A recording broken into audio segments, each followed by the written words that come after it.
treasure hunt to find items you can't get on Amazon or at some big box retailer. I'm interested in just that. That's right. Well, we're talking items that date back decades, or in some cases, maybe even centuries. And you can find them this weekend at the Michigan Antique Festival. Tara Edens from the Michigan Antique Festival joins us this morning. And good morning. Thank you for being here. Good morning. Thank you for having me. So the festival is this Saturday and Sunday in Davisburg. Before we get into those items, tell us a bit about what will be going on this weekend. So this weekend, you're going to find everything from our antique and collectibles, shabby chic furniture, vintage clothing.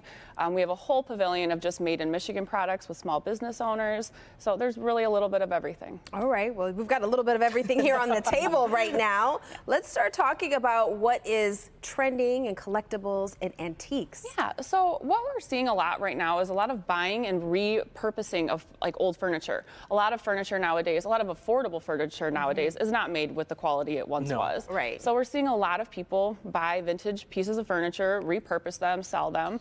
But then also trading cards are a big thing that are back. I know, we see a lot of kids from even the old school Pokemon and the Risk cards. I mean, they're everywhere. You just constantly see them. Sports cards are big right now, too. Huge. If you have that, I'm going to be there. And this is like, let me lift these up because they were trying to get a shot. We're talking about Superman, and then I'm going to show you Batman. These are cool. These are very cool. How old are those?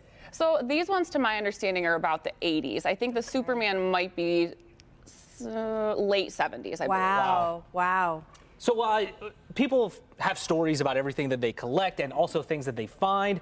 How do you go about trying to find things? Because a lot of people are going to be going on a treasure hunt trying to find something that could be maybe not worth a lot now, but in the future. How do you kind of go through that? I wish I had a really good knack for it, but we rely so much on our dealers who are amazing at what they do. So if you have an item that you think might have some special value to it, bring it out to the show and talk to the dealers. I mean, that's their profession. They're so amazing at that, and they can give you an honest opinion of what they think something might be worth. Very cool. So let's go through some of the items that you've brought in here. This is a cooler? Yes.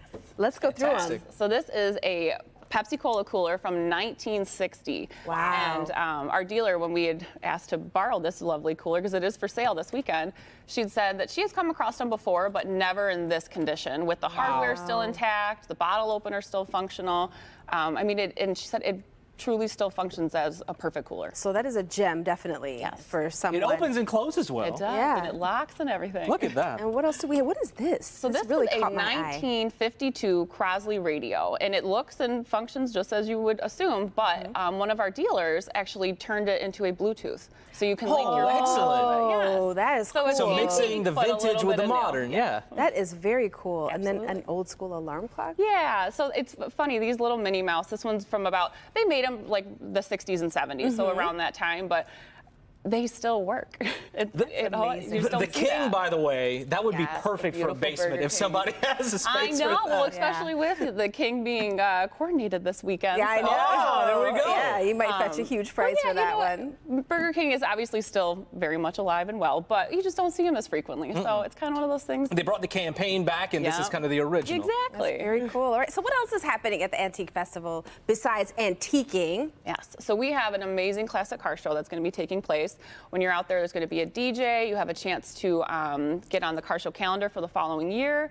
But then we also have live entertainment. Lots of local solo artists, a couple bands that are going to be playing around the fairgrounds as well. And then my favorite, tons of food trucks. Gotta have the food trucks. So where can people get some more information if they would like to attend this Saturday and Sunday? So you can visit our website at miantiquefestival.com or follow us on Facebook. But we just want people to come out and rescue a piece of American history. Yeah, something you're going to fall in love with, I'm sure. I'm sure.